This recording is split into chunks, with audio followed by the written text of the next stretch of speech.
Toute l'actualité politique et parlementaire, c'est le 19h de Public Sénat et à la une ce soir, la primaire pour désigner le candidat UMP à la mairie de Paris tourne au fiasco. Alors que le vote s'est ouvert ce matin, 3 des 4 prétendants remettent en cause le scrutin pour tricherie. On en parle avec notre invité ce soir, le sénateur UMP de Paris, Philippe Dominati. Quelle gouvernance pour les territoires? Les sénateurs poursuivent l'examen du premier volet de la réforme de la décentralisation. Au cœur des débats aujourd'hui, la répartition des compétences entre les différents échelons. Et le gouvernement a dû revoir sa copie face à la grogne sénatoriale. Marisol Touraine déclare la guerre à la cigarette électronique. À l'occasion de la journée mondiale de lutte contre le tabagisme, la ministre de la Santé a décidé son interdiction dans les lieux publics. Bonsoir et bienvenue. Les primaires ne réussissent décidément pas à l'UMP. Après le psychodrame de l'affrontement Copé-Fillon, la primaire pour les municipales à Paris pourrait tourner court. Avec ce coup de théâtre, Pierre-Yves Bournazel, rejoint par Franck Marguin et Jean-François Legaré, demande ce soir la suspension du scrutin pour irrégularité. Cécile Sixou avec Jérôme Rabier et Aurélien Romano. L'UMP voulait en faire un exemple de démocratie, mais cette fois encore, le vote tourne au fiasco. Le scrutin sur Internet s'est ouvert ce matin et cet après-midi, coup de théâtre, Pierre-Yves Bournazel en demande la suspension. Je demande la suspension de ce processus de vote qui montre des failles extrêmement graves. D'abord, certains Parisiens sont inscrits à leur insu et la presse l'a démontré encore ce matin. Il y a d'autres personnes qui sont vraiment inscrites et qui ne peuvent pas voter. Le système montre des failles techniques extrêmement graves. Pour Bernard Debré, député de Paris et soutien de NKM, Pierre-Yves Bournazel est un mauvais perdant. Monsieur Bournazel sait qu'il ne va pas gagner, il est en train d'essayer de gâcher ses primaires. Il n'a aucune raison de poser ces questions, aucune raison de demander l'arrêt de ces primaires. Des primaires également contestées par Jean-François Legaré. L'autre candidat challenger, contacté par téléphone, s'est dit lui aussi pour une suspension de l'élection. Il dénonce depuis plusieurs jours des possibilités de fraude avec le vote électronique. Franck Marguin va lui jusqu'à demander l'annulation du vote, mais pas question de le suspendre pour Antoine Ruffnac, l'organisateur de l'élection. La sortie de Pierre-Yves Bournazel est un coup de com'. Pour le moment donc, le vote est maintenu jusqu'à lundi 19h. D'ici là, on peut encore s'attendre à de nouveaux rebondissements. Philippe Dominati, bonsoir, sénateur UMP de Paris, merci d'être avec nous sur ce plateau. Alors, cette demande de suspension par Pierre-Yves Bournazel, c'est un coup de com' ou est-ce qu'il y avait de véritables raisons de demander la suspension de ce scrutin? Écoutez, pour l'instant, il est trop tôt pour savoir s'il s'agit de dysfonctionnement ou véritablement d'autre chose. C'est probablement un coup de communication aussi, mais ce qui compte, c'est le fond, c'est l'organisation d'un débat pour un projet pour Paris. Et c'est ça qu'il y a de plus intéressant. Et ce que l'objectif de exercice difficile, incontestablement, c'était le but. Mais il y a déjà de eu l'UMP. ce débat, il y a eu plusieurs débats, notamment télévisés, entre les candidats qui ont pu présenter leur projet. Aujourd'hui, c'est dommageable sur l'ensemble de cette primaire. Écoutez, on verra si c'est dommageable. Il est peut-être un peu trop tôt pour le dire. Il est certain que les primaires, au moment où on arrive au moment du scrutin, il y a une certaine nervosité, une fébrilité, et c'est tout à fait naturel. Ça s'est produit partout, ça se produit chaque fois qu'il y a un scrutin. Et puis après, on a encore le temps de composer, je dirais, l'équipe la plus efficace pour avoir un projet à proposer aux Parisiens. C'est pas trop tard, ça, parce que Anne Hidalgo a pris de l'avance. Là, je vous rappelle que pour désigner le candidat à la présidentielle, les noms d'oiseaux les moins flatteurs ont pu être diffusés par des gens qui sont ministres aujourd'hui, et il n'y a pas de problème. Donc c'est l'exercice de la démocratie, c'est l'émulation, c'est vivifiant, c'est le débat d'idées, et évidemment, il y a parfois des loupés. On verra, je dirais, sur le dysfonctionnement technique, quelle est la réalité de l'importance de ce dysfonctionnement technique. Mais pourtant, le vote électronique était réputé sûr. Visiblement, il y a des journalistes qui ont pu voter 3 fois aujourd'hui, des journalistes de Metro News ou du Nouvel Obs. On était quelques-uns à être réticents sur le mode. Bon, on fait un essai, ce n'est pas facile d'aller dans les nouvelles technologies. Vous savez que plusieurs municipalités ont essayé, à l'occasion de plusieurs scrutins, on essaye de moderniser l'action du vote. On a voulu contourner ou essayer de sécuriser le scrutin de cette manière, on va voir à l'analyse si effectivement c'était une sécurité. Est-ce que vous avez ou essayé si de c'était voter, une vous fausse déjà? Est-ce que vous êtes connecté au site? Pas encore. Pas encore. Et comme je suis optimiste, je pense que je vais attendre lundi, parce que j'espère que le scrutin ira jusqu'à son terme, et que jusqu'à lundi 19h. Donc vous êtes optimiste, il ne va pas y avoir de décision d'annulation du scrutin au cours du week-end, vu comme c'est parti? Écoutez, à moins que M. Rufenacht et les gens qui ont été désignés pour assurer le contrôle constatent effectivement que ça ne marche pas, et dans ces conditions, ils prendront leurs responsabilités. Et puis, il sera toujours temps d'analyser si ça a bien fonctionné ou mal fonctionné. Maintenant, on est dans le scrutin. Les contestations du scrutin, elles se font immédiatement après. Peut-être que je serai parmi ceux qui constateront des dysfonctionnements, mais en réalité, ce qui m'intéresse... Ça va laisser des traces, ces déclarations. Il y a 3 des 4 prétendants ce soir qui demandent l'annulation du scrutin. On ne peut pas faire comme si rien ne se passait. Absolument, il faut les entendre. On a le droit de contester, je dirais, un certain nombre de choses, mais il faut vraiment... formuler avec précision les dysfonctionnements. Moi, à cette heure-ci, je n'ai rien qui me permet de dire ce qui ne va pas dans le déroulement de ce scrutin. Jusqu'à présent, cet exercice difficile a été mené avec des difficultés, c'est normal, c'est un rodage. Il faut que, je dirais, il y ait une confrontation avec les candidats. Ils ont besoin de fendre l'armure et ça fait partie, je dirais, de l'initiation de ce combat qui est passionnant et qui est nécessaire. Mais quand même, à l'UMP, on ne peut pas faire comme s'il n'y avait pas déjà eu un précédent avec Fillon Copé, décidément. L'UMP doit apprendre à un fonctionnement beaucoup plus démocratique. Il y a eu une réforme des statuts et évidemment, il faut plus de débats et plus améliorer la gouvernance à l'UMP. Ça, c'est incontestablement quelque chose qui doit être nécessaire et qui doit être fait et qui reste à perfectionner. Pour les Parisiens qui s'apprêtaient peut-être à voter, on sait qu'il n'y en a que 18 000 inscrits. Vous pensez qu'ils vont quand même, Oui, je crois que le mode de scrutin est extrêmement compliqué et démobilisateur sur ce plan-là par rapport à un scrutin classique. C'est peut-être l'une des raisons. C'est vrai que nous n'avons pas eu l'engouement que nous attendions. Ça, c'est incontestable. Mais justement, on fera avec. C'est tout à fait logique. Qu'est-ce qui va se passer maintenant? À l'heure où je vous parle, Nathalie Kosciusko-Morizet n'a pas pris position, n'a pas parlé. Est-ce que l'élection va quand même aller à son terme jusqu'à lundi? Écoutez, moi je soutiens aucun des candidats, donc elle attend peut-être d'avoir des éléments. On est quand même des élus en responsabilité et on verra en fonction des éléments qui nous sont fournis ce qu'il convient de faire. Mais je pense qu'il n'y a pas de précipitation. Moi, je n'ai jamais connu un scrutin qui, pendant la durée d'ouverture, le dimanche, généralement dans une municipalité ou dans une élection législative, où il n'y a pas des incidents de vote. Et immédiatement, on s'enflamme. Alors les militants s'enflamment, et lorsqu'on a un peu le cuir plus épais, qu'on a été candidat et que ça nous est arrivé plusieurs fois, on peut faire distinguer le bon grain de l'ivraie et généralement il y a un partage des eaux et on verra bien véritablement ce qu'il en est sur cette affaire. Mais ne confondons pas, je dirais, les incidents de scrutin avec le fond qui est quand même un projet pour les Parisiens avec un débat dans une famille politique qui propose et qui affine un projet pour reconquérir Paris qui est une ville qui va mal et qui va mal depuis 12 ans. Merci beaucoup Philippe Dominati d'avoir été l'invité du 19h. Nouveau record du chômage dans la zone euro. Il atteint désormais 12,2% selon les données publiées aujourd'hui par Eurostat. Au total, 19 370 000 personnes sont au chômage dans les 17 pays de la zone euro et les plus touchés sont les jeunes de moins de 25 ans. Face aux résultats décevants de la lutte anti-tabac, Marisol Touraine, la ministre de la Santé, relance la guerre contre la cigarette. Dans le collimateur du gouvernement, la cigarette électronique. La ministre a décidé de l'interdire dans les lieux publics. Il faut dire que l'on recense près d'1 million de fumeurs électroniques en France et que son innocuité reste à prouver. Camilla Campusano. Ok, super. Par contre, vous avez un mode pour avoir plus de puissance. Trop peu d'informations, pas d'études sur le long terme, voilà ce qui pousserait le ministère de la Santé à prendre des précautions. Ce n'est pas un produit de consommation courante banale, parce que sinon ça peut être un produit d'entrée dans le tabac, notamment pour les plus jeunes. Et d'autre part, l'interdire, ça ne sert à rien, parce que ça peut aider des personnes à sortir du tabac. Peut-être l'explication de ce succès croissant.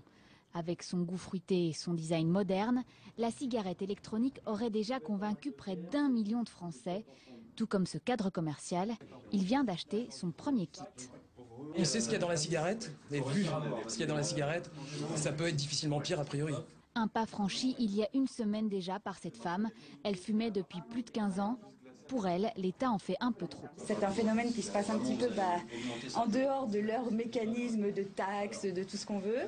Et je pense qu'il y a un petit peu de lynchage gratuit. Voilà. C'est vrai qu'on ne sait pas encore beaucoup de choses, mais de là à vouloir tout de suite tout interdire, diaboliser, c'est trop aussi. Une méfiance que comprend le gérant de cette petite boutique au port de Paris. Tout comme le gouvernement, il demande plus de réglementation.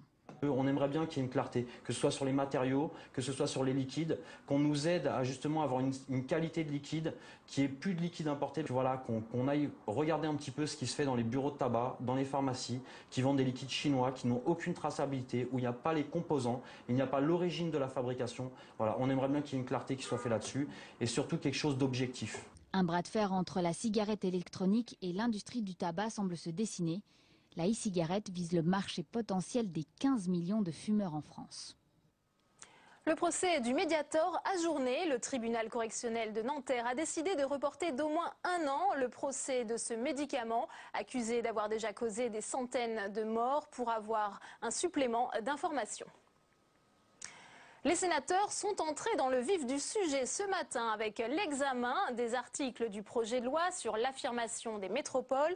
Ils se sont penchés sur la répartition des compétences entre les différents échelons et le gouvernement a dû composer avec un Sénat en grande majorité hostile à sa réforme. Les explications de Jérôme Rabier avec Simon Barbary. Pour avoir une chance de voir adopter sa grande réforme de décentralisation au Sénat, le gouvernement doit lâcher du lest. Et ce matin, pour débuter les débats, il a tout de suite, par la voix de la ministre Maryllise Lebranchu, donné des gages aux sénateurs.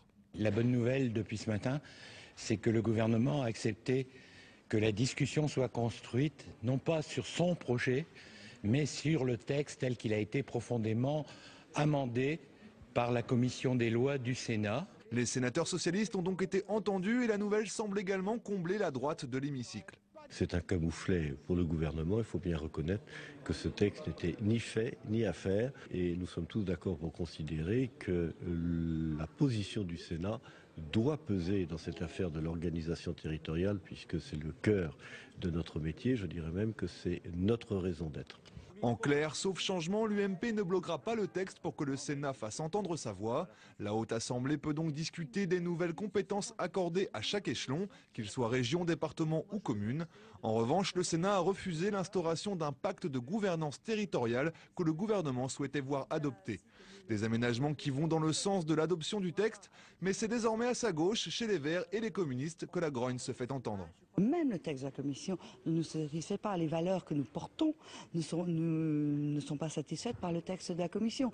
Donc il est évident que les différents amendements que nous portons vont conditionner, bien sûr, l'issue de notre vote. Déjà découpé en 3 morceaux à la demande du Sénat, le texte risque fort de ressortir de la Haute Assemblée bien différent du projet initial du gouvernement. Il reste une semaine de débat pour encadrer ce que François Hollande considère comme une réforme majeure de son quinquennat. Et pour prolonger le débat sur la réforme de la décentralisation, nous accueillons sur ce plateau Sophie Joissaint. Bonsoir. Bonsoir. Vous êtes sénatrice UMP des Bouches-du-Rhône et vice-présidente de la communauté d'agglomération du Pays d'Aix. Christian Favier, vous êtes sénateur du groupe communiste, sénateur du Val-de-Marne, également président du Conseil général du Val-de-Marne. Et Pierre-Yves Colomba, sénateur RDSE du Var. Et vous êtes conseiller général également de ce département. Merci à vous d'être les invités de ce 19h. Hier, Sophie Joissaint, on a vu que pour entamer l'examen de ce texte, il y avait une mobilisation des élus du Bouches-du-Rhône, une ambiance tendue. Est-ce qu'aujourd'hui, le climat s'est apaisé et la discussion a pu reprendre son cours normalement ? Alors, tout dépend de ce dont vous parlez. Si vous parlez des débats au Sénat, je pense que c'est assez morose, mais relativement serein. En revanche, si vous parlez des élus des Bouches-du-Rhône, ce n'est absolument pas apaisé. Il n'y a pas eu de garantie après l'entretien avec la ministre. Non, aucune garantie. Moi, j'attends aussi que les garanties viennent de la Commission des Finances, tout en sachant qu'on est contre ce texte. Parce que ça va, je dirais, ça va nous paralyser totalement. Personne n'est d'accord, 109 maires sur 118. Et dites-vous bien que qu'ils soient communistes, socialistes, UDI, comme je le suis, même si je suis au groupe UMP, ou UMP, nous sommes tous d'accord. On va revenir un peu plus tard dans ce journal sur la situation de la métropole marseillaise. Ce matin, dans un entretien au journal Libération, Marie-Lise Lebranchu explique que ce texte n'est pas là pour déstabiliser les élus locaux. Que lui répondez-vous, Pierre-Yves Collombat? Disons, son texte initial, il ressemblait fortement. Or, la commission des lois du Sénat, soutenue par pratiquement tous les sénateurs, a revu complètement la copie. Et je dois dire que le progrès est tout à fait considérable. Et j'ai constaté que Marie-Lise Lebranchu ne nous a pas opposé une fin de non-recevoir. Et bon, on sent qu'on doit pouvoir arriver à quelque chose qui pourrait ressembler, sinon à un consensus, du moins à une absence de dissensus. Et ce qui est extraordinaire en matière de réforme, parce qu'en général, ce que les élus constatent, c'est que toute réforme empire leur situation, leur complique la vie. Là, ma foi, si on pouvait éviter de le faire... Alors à quoi elle sert cette réforme si elle n'améliore pas pour autant la situation des élus, si elle n'empire pas? Écoutez, vous connaissez le serment d'Hippocrate, premier principe, ne pas nuire. Bien. J'aimerais qu'on l'applique plus souvent. Ensuite, il y a un certain nombre de choses qui sont intéressantes. Bon, qu'il y ait une organisation d'un minimum de concertation non contraignante entre les différentes catégories de collectivités territoriales, ça me paraît très bien. Il y a un certain nombre de compétences qui ont été précisées, ça me paraît très bien. On a rétabli aussi quand même, pour moi, la compétence générale, ce qui est quand même pour les départements et pour les régions, ce qui pour moi, je crois aussi pour mon collègue... clause de compétence générale qui avait été supprimée en 2010 par le gouvernement Fillon. Enfin, etc. C'est quand même quelque chose qui est tout à fait important. Donc ne boudons pas notre satisfaction. Le problème, c'est que initialement, ce qu'on donnait d'un côté, on le récupérait de l'autre, notamment par ce fameux pacte de gouvernance qui enfermait notamment les petites collectivités dans une espèce de toile d'araignée, de schéma. On va y venir. Christian Favier, Pierre-Yves Collombat l'a dit, la commission des lois du Sénat a complètement réécrit ce texte. Il était jugé illisible, pas assez clair et affaiblissant la libre administration des collectivités territoriales. Est-ce que le texte qui est sorti de la commission des lois vous satisfait en l'état? Pour l'instant, pas encore, mais c'est vrai qu'il faut bien reconnaître que le texte de départ était très confus. Le travail de la commission des lois, mais qui s'est fait dans des conditions, il faut bien dire, quand même assez difficiles, puisqu'on a eu des commissions où on a examiné des centaines d'amendements. Il a fallu réfléchir à partir de nouvelles propositions qui ont été faites par le rapporteur et qui modifient en profondeur, effectivement, et pourtant, là, ce n'est que le premier volet de la réforme de la décentralisation. Ce n'est que le premier volet. Et nous attendions effectivement un texte qui soit réellement une nouvelle avancée de la décentralisation, c'est-à-dire un renforcement notamment des pouvoirs, un acte 3, notamment pour nous, on attendait des pouvoirs plus importants pour les citoyens dans les affaires publiques. Or, ce n'est pas ça qui nous est proposé, c'est au contraire, je dirais, dans le fondement de cette loi aujourd'hui, avec notamment la mise en place des métropoles, des structures donc très centralisées qui vont venir un peu s'imposer et remplacer très fortement d'ailleurs les compétences des communes et à terme aller vers la disparition en fait des communes qui n'auront plus de compétences dans les territoires métropolitains et la même chose pour les départements. Donc c'est pour nous plutôt un recul de la démocratie auquel on assiste plutôt qu'une avancée. Alors on va voir évidemment, heureusement la commission des lois dans sa grande sagesse a fait un certain nombre d'avancées, a essayé de retirer les aspects les plus contraignants qui étaient portés par le texte du gouvernement, mais je pense qu'il y a encore beaucoup de progrès à faire avant d'en faire encore vraiment un texte qui soit votable. Et vous, Sophie Joissains, ce texte de la commission des lois, il est votable en l'état ou il va falloir qu'il y ait des avancées et des amendements votés Il n'est pas votable en l'état. Ceci dit, la commission des lois a fait un énorme travail et ça je suis d'accord avec mes deux collègues. Mais au niveau des métropoles, effectivement, c'est la mort annoncée des communes. Ce contre quoi, effectivement, je suis profondément, parce que la commune, c'est quand même la proximité avec le citoyen et le niveau de décision le plus proche de lui.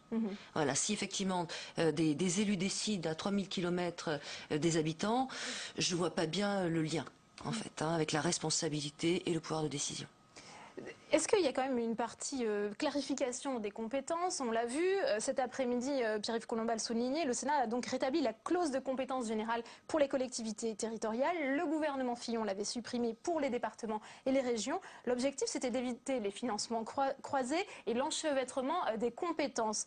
Est-ce qu'aujourd'hui, ce n'est pas un retour en arrière d'avoir rétabli cette clause de compétence générale? Écoutez, je vais peut-être vous décevoir, mais moi je ne partage pas du tout cette analyse qui est de dire le problème c'est parce qu'on n'a plus d'argent, il ne faut plus dépenser, comment faire pour que les collectivités ne puissent plus investir, ne puissent plus avancer, etc. C'est pas ça le problème. Le problème des recettes, des ressources et des recettes, c'est un problème de politique économique et financière. Bon, on a un système quand même qui remonte à la Révolution française, qui a fonctionné. Regardez ce qui a été fait depuis les lois de décentralisation. Les investissements considérables qui ont été réalisés. Les collectivités font plus de 70% de l'investissement public, en restant avec un endettement au-dessous de 10%. Moi, personnellement, je suis complètement en désaccord avec ce discours, dominant. Pourtant, la qui est de situation dire... économique de la France est telle qu'elle est. La France est entrée en récession. Mais la situation économique de la France ne dépend pas des collectivités territoriales. Elle dépend de la politique. Elles ne doivent pas contribuer à l'effort commun de redressement, redressement des finances publiques. Mais est-ce que c'est comme ça que les finances publiques se redresseront? Les finances publiques se redresseront si on relance l'économie. Et si, pour relancer l'économie, il faut s'affranchir d'un certain nombre de dogmes européens. C'est ma vision des choses. Et puis je crois qu'il faut aussi rappeler quand même à ceux qui nous écoutent que les collectivités locales ont une obligation que n'a pas l'État. C'est que nous, lorsqu'on vote un budget, on doit le voter en équilibre. Et donc, à partir de là, l'endettement, effectivement, des collectivités, la part de l'endettement des collectivités dans l'endettement national est très faible. Il est de 10% à peu près. Et encore, cet endettement, il est fondé sur quoi? Il est fondé sur ce que vient de dire Pierre-Yves Collombat, sur les investissements faits par les collectivités. Donc, ça n'est pas de la spéculation. Nous, on construit des collèges, on fait des routes, on fait des équipements publics. Donc, c'est des choses extrêmement concrètes et qui, d'ailleurs, soutiennent l'économie. Et dans une période de crise comme celle que nous traversons actuellement, c'est très important que les collectivités, justement, ne se voient pas affaiblies dans leur capacité d'agir et d'investir. Derrière, c'est également aussi l'emploi et pour une part aussi une partie du redressement du pays. Donc je pense que dans une période comme celle-là, c'est pas le moment de déstabiliser complètement les collectivités qui sont, je le dis encore très souvent, peut-être même un peu elles ont un rôle moteur bouclier social aussi un peu aussi dans les difficultés que rencontrent nos concitoyens. Et je pense qu'au contraire, il faut les conforter. Donc voilà, et je pense qu'il faudrait plutôt une réforme qui permette d'être plus claire, y compris sur quels moyens on va donner aux collectivités locales. Si on prend l'exemple des départements, on sait qu'aujourd'hui le grand débat dans les départements, c'est comment on finance les allocations, par exemple, de solidarité. Or cette question-là n'a pas eu réponse à ce stade. On a interrogé la ministre, on nous dit il y aura un pacte de confiance qui sera élaboré en juin, etc. Mais on nous renvoie toujours à plus tard. Mais pendant ce temps-là, en ce moment, on est en train quand même de discuter d'une loi qui va quand même profondément modifier l'organisation territoriale du pays. On a quand même l'impression que dès qu'on touche au territoire, et notamment ici au Sénat, on a une levée de bouclier. Est-ce que la réforme territoriale, c'est la réforme impossible? Je m'adresse à tous les trois. Sophie Joassin. Pour moi, la réforme territoriale, on ne peut pas faire de réforme au jour d'aujourd'hui, avec justement l'endettement du pays, avec des réformes qui vont coûter encore plus cher. Et puis, comme le disait à l'instant Christian Favier, les collectivités territoriales, elles sont là justement garantes de la cohésion sociale et aussi du lien avec le citoyen. Donc il ne faut surtout pas baisser leur budget ou essayer de les rationaliser à l'extrême en les rendant plus inefficaces à certains échelons. Je trouve que c'est très dangereux. Et puis encore une chose, c'est que le fait rural est totalement ignoré par la réforme. Or, je suis désolée, mais la ruralité, c'est quand même une part très importante de notre pays et de nos communes. C'est dangereux. C'est la réforme impossible, cette réforme territoriale? Mais d'abord, est-ce que c'est l'urgence? On a l'impression qu'il faut réformer. Il faut réformer. On passe son temps à réformer. Et la réforme de rang N vient après celle de rang N-1, etc. Et on passe son temps à ça. Mais est-ce que c'est ça qu'il faut faire? Bon, le problème, c'est de savoir s'il faut réformer pour faire mieux, pas pour faire pire. Ensuite, le problème est de savoir comment relancer la dynamique nationale. Est-ce que c'est en commençant par là? Moi, je prétends que non. Je prétends que les problèmes d'emploi, eh bien, ce ne sont pas des problèmes de réforme territoriale, ce sont des problèmes de réforme financière et économique. Non pas limiter les dépenses pour pouvoir rétablir l'équilibre, mais s'arranger à augmenter les recettes en relançant la dynamique. Et c'est un problème qui est beaucoup plus vaste que celui de la réforme territoriale. Ça ne veut pas dire qu'il ne faut pas y penser, qu'il ne faut pas essayer de faire un certain nombre de choses. Mais ce que je vous disais tout à l'heure, contrairement à ce qu'on raconte, vous savez, les performances, malgré il y a des débordements ici ou là, des choses, bon, très bien, qui sont critiquables, qui peuvent être changées, mais finalement les résultats économiques, les résultats de développement, ils ne sont pas si mauvais que ça. On dit que Nicolas Sarkozy a perdu le Sénat à cause de la réforme territoriale de 2010. Est-ce que la gauche ne pourrait pas, à nouveau, le Sénat ne pourrait pas basculer à droite à cause de cette réforme territoriale, Christian Favier? Je crois qu'il y a un véritable danger, bien entendu. Oui, on peut dire que la réforme de 2010 a été un élément qui a sans doute beaucoup contribué dans le basculement. Les sénatoriales auront lieu en 2014. Et il y aura des élections, et après des élections municipales qui auront lieu au printemps prochain. Et je pense que dans une période comme celle-là, il faut au contraire envoyer des signes de confiance à l'égard des collectivités, à l'égard des élus, à l'égard des populations. Et pas des signes de défiance où en permanence on voudrait essayer d'enfermer le fonctionnement des collectivités dans des règles, des pactes de gouvernance, des schémas sectoriels. Et attention avec le bâton. Vous êtes d'accord tous les trois sur cette mise en garde si vous n'appliquez pas ce schéma, vous n'aurez pas les financements. Merci beaucoup. Vous avez des invités atypiques. Merci à tous les trois d'avoir été les invités atypiques de ce 19h. Retour à présent sur les autres temps forts qui ont marqué l'actualité du Sénat avec Simon Barbarie. Un jour d'hommage national. Mardi, les sénateurs célèbrent le 70e anniversaire du Conseil national de la Résistance. Le président du Sénat, Jean-Pierre Bel, exprime la volonté de la Haute Assemblée d'instaurer la date du 27 mai comme journée nationale de la Résistance. Mercredi, le premier président de la Cour des comptes est auditionné à la Commission des finances. Didier Migaud est venu présenter son évaluation des comptes de l'État pour l'an dernier. Et s'il note bien des efforts dans la maîtrise des comptes publics, ses préconisations ressemblent à s'y méprendre à celles de Bruxelles. Nous constatons effectivement un effort de maîtrise de la dépense selon la technique du rabot, mais nous disons que cette technique-là a ses limites. Donc nous invitons les pouvoirs publics à prendre des mesures plus structurelles. Opposition et majorité semblent acquiescer. À force de se l'entendre dire, les parlementaires promettent une mobilisation générale sur la maîtrise du budget. Mercredi toujours, Jean Germain échappe à une éventuelle mise en examen. L'immunité parlementaire du sénateur-maire socialiste de Tours ne sera pas levée. Le bureau du Sénat rejette la demande du juge d'instruction. La justice souhaite l'entendre dans une affaire de détournement de fonds publics et prise illégale d'intérêt. Pour le bureau du Sénat, cette requête n'était pas suffisamment motivée. Je le jure. Laurent Benezech ne mâche pas ses mots. Jeudi, devant la commission d'enquête du Sénat sur la lutte contre le dopage, l'ex-rugbyman international évoque devant les sénateurs son intime conviction d'avoir été traité à son insu à la cortisone durant la Coupe du Monde 95. Sur cette période-là, j'avais été traité à la cortisone sans en avoir été informé et sans bien sûr mon accord particulier. Ces déclarations ont provoqué un tollé dans le monde du rugby, mais l'ancien joueur du Stade toulousain persiste et signe. Il n'hésite pas à pointer du doigt la responsabilité de l'encadrement du 15 de France dans la mise en place d'un protocole médicalisé à l'époque. Jeudi, c'est un comité d'accueil bien particulier qui attend la ministre de la décentralisation Maryse Lebranchu devant l'hémicycle. Alors que le débat sur les métropoles vient à peine de commencer, des élus des Bouches-du-Rhône de tous bords ne décolèrent pas. Mais je vais le mettre, moi, le feu. C'est bien. Parce qu'on veut nous tuer. Dans la ligne de mire des parlementaires, la création d'une vaste métropole autour de Marseille souhaitée par le gouvernement. Une réunion s'improvise avec la ministre, mais au bout d'une demi-heure, la tension n'a visiblement pas baissé. Mais d'accord, mais aussi. Montre-moi quand même. Attends. Ministre ou pas, j'en ai rien à foutre. Le projet de loi sur la modernisation de l'action publique et l'affirmation des métropoles est examiné au Sénat toute la semaine prochaine. Les séances s'annoncent mouvementées ces prochains jours au Palais du Luxembourg.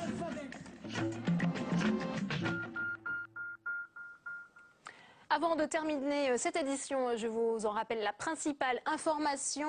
La primaire pour désigner le candidat UMP à la mairie de Paris tourne au fiasco. 3 des 4 prétendants remettent en cause le scrutin pour tricherie. C'est la fin de cette édition. Merci à vous de l'avoir suivi. À suivre Parlement Hebdo avec justement le député UMP de Paris, Claude Goasguen. Bonne soirée à tous.